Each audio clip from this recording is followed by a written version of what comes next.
यहाँ के प्रतिनिधि खासकर कि जनता को नारियल कंबल के नाम पे ठगते हुए बहुत लंबी राजनीति पिघल 15-16 सालों में उन सारे चीज़ों का निर्माण आज हो की ऐसी रोशनी का प्रकाश कुछ लोगों के आंखों पे ऐसा पड़ गया है। अभी वो रोशनी की चकाचौंध में वो अंधे हो गए, उनको कुछ नहीं हतप्रभ है कि ऐसा कैसे हो गया जो कभी नहीं हम कर पाए वो आज कैसे। नमस्कार, आप देख रहे हैं द बिहार झारखंड। मैं हूं अमित कुमार। अभी हम मनियप्पा पंचायत में हैं और मनियप्पा पंचायत में जो है मुख्यमंत्री नीतीश कुमार की प्रगति यात्रा होने वाली है और उसको लेकर के जो है मटिहानी विधायक राजकुमार सिंह के द्वारा जो है निरीक्षण किया जा रहा है, क्योंकि यहाँ पर जो है काम चल रहा है, उस काम का जो है निरीक्षण किया जा रहा है। तो हम उन्हीं सब बातों को जानेंगे कि सर क्या कुछ निरीक्षण किए हैं, सर क्या कुछ किन किन योजनाओं का काम यहाँ पर चल रहा है। सर सबसे पहले तो सर स्वागत है हमारे चैनल पर।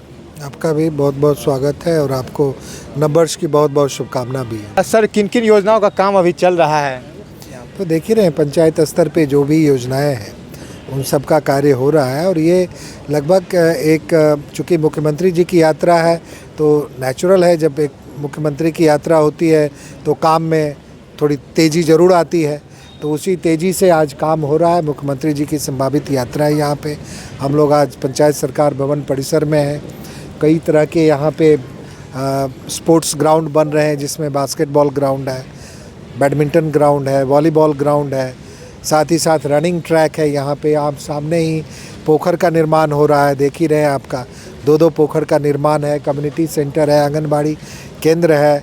यहाँ के 2 टोले हैं, रजक टोला, बुल्लक टोला, जो कि संपर्क पथ से विहीन है विगत सैकड़ों साल से लोग जैसा बता रहे हैं, तो उन सबको भी संपर्क पथ से जोड़ा जा रहा है। तो ये सारे कार्य यहाँ पर हो रहे हैं और हम लोग लगातार यहाँ पे आ रहे हैं जब से ये कार्य हो रहा है और देख रहे हैं कि कार्य की प्रगति का हम लोग निरीक्षण भी कर रहे हैं। आज भी सर निरीक्षण किए हैं सर, तो कितना कार्य हो गया है सर, कितना कार्य और बचा हुआ है? अभी दिख ही रहा है कार्य लगभग अपने अंतिम चरण में है। हमको लगता है 1 सप्ताह 10 दिन के अंदर में कार्य सारा समाप्त हो जाएगा।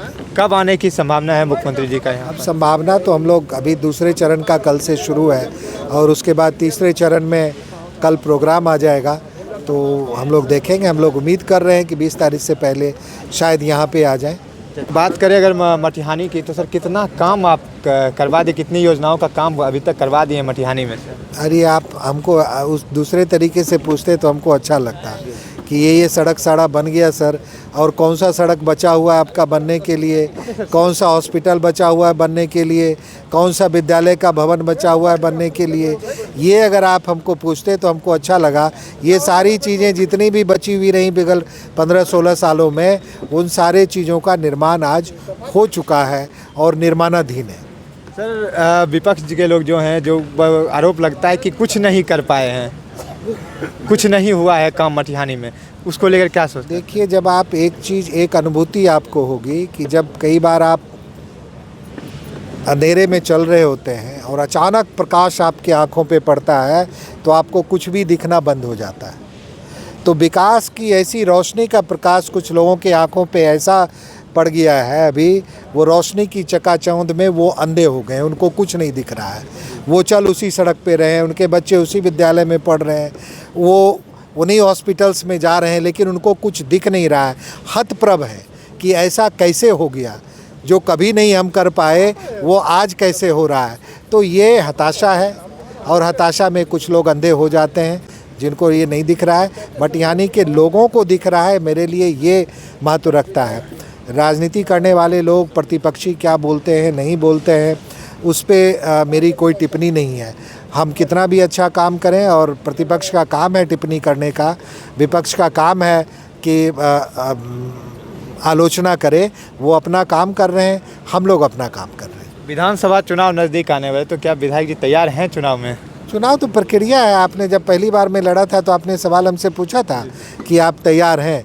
हम लोग ऐसे ही लोग तैयार होते हैं, लोग यहाँ के चाहेंगे तो हम तैयार हैं और हम लगातार काम कर रहे हैं, आगे भी करते रहें। चुनाव तो एक प्रक्रिया हर एक 5 साल में आना ही है। उसको हमारे नहीं चाहने के बावजूद भी चुनाव आएगा, किसी और के नहीं चाहने के बावजूद भी चुनाव होना ही है।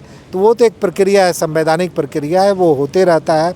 आप सिर्फ चुनाव के लिए राजनीति करते हैं तो आप जनता के साथ बेईमानी करते हैं। आपको जनता जब चुन के भेज देती है तब आपको जनता जिन अपेक्षाओं से के लिए आपको चुनते हैं उसकी ओर आपका प्रयास होना चाहिए और वो प्रयास हर एक प्रतिनिधि को करना चाहिए।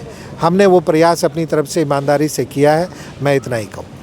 सर, आज जो है मटिहानी में, खास करके मटिहानी विधानसभा में एक चर्चा होती है नारियल कंबल की। नारियल कंबल की राजनीति नहीं करते थे और आपने भी जो है चुनाव में कहा था नारियल कंबल की राजनीति हम नहीं करेंगे, लेकिन फिर भी विधायक जी का कुछ फोटो आ जाता है जिसमें जो है कभी विधायक जी कंबल बांटते नजर आ जाते हैं, तो कभी कुछ इस चीज़ को लेकर के भी लोग अब ट्रोल कर देते हैं विधायक जी को कि नारियल कंबल की राजनीति नहीं करने वाले लोग अब नारियल कंबल बांट रहे हैं। कभी भी मैंने नारियल और कंबल की राजनीति नहीं की है और मैंने कभी भी नहीं कहा कि नारियल और कंबल लोगों की आवश्यकता नहीं है। हमने भी नारियल कंबल बांटा है, लेकिन नारियल और कंबल को राजनीति का एकमात्र आधार नहीं बनाया।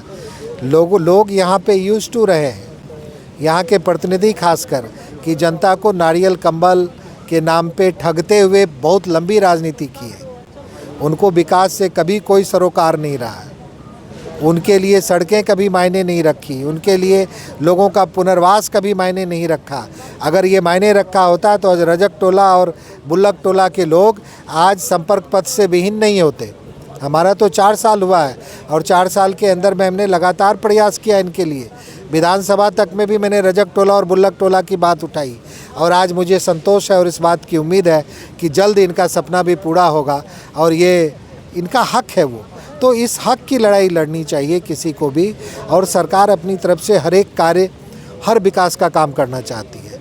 आपका प्रतिनिधि आपके प्रति कितना ईमानदार है ये उस पर डिपेंड करता है कि आपको नारियल कंबल में लपेट के रखता है कि आपको उससे बाहर निकाल के विकास के अन्य आयामों को भी दिखाता है।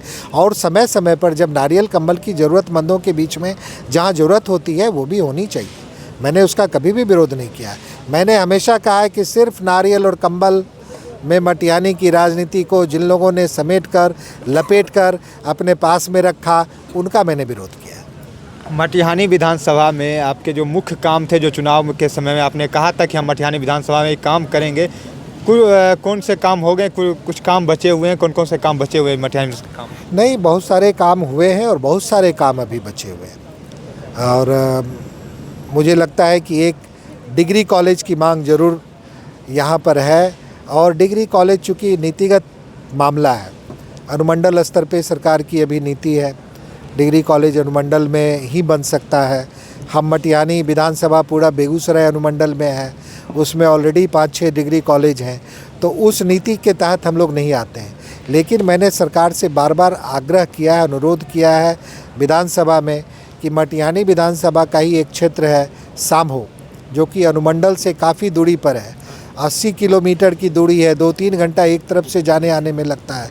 तो वहाँ पर एक विशेष परिस्थिति में डिग्री कॉलेज दिया जाए और ये लगातार मेरा आग्रह रहा है सरकार से और मुझे उम्मीद है कि बहुत जल्द हम इस सरकार के से आग्रह करते हुए सरकार को इसके लिए भी निश्चित रूप से बाध्य करेंगे कि प्रखंड स्तर पे सामो में एक डिग्री कॉलेज की स्थापना हो। इसके लिए हम प्रयासरत हैं और एकमात्र ये है, और बाकी तो आपने देखा है कि एक रिंग बांध का हम लोगों ने बाद में, ये चुनाव के वक्त नहीं किया था, जब बाढ़ के समय में हमने मांग की थी चकिया से लेके खरमपुर तक रिंग बांध का, तो वो सरकार की ओर से प्रस्तावित है और मुझे पूरी आशा और पूरी उम्मीद है कि जल्द उसकी भी घोषणा होनी चाहिए।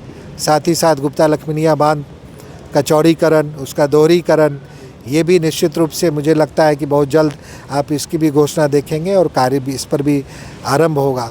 और समय समय हम लोग विकास के सभी आयामों की ओर बढ़ रहे हैं और बढ़ते रहेंगे। आज आपको दिख रहा है, शायद आपने विगत 15 वर्षों में विकास का इतना तेज़ी से काम होते हुए किसी एक पंचायत में, एक जगह पे तो नहीं देखा होगा।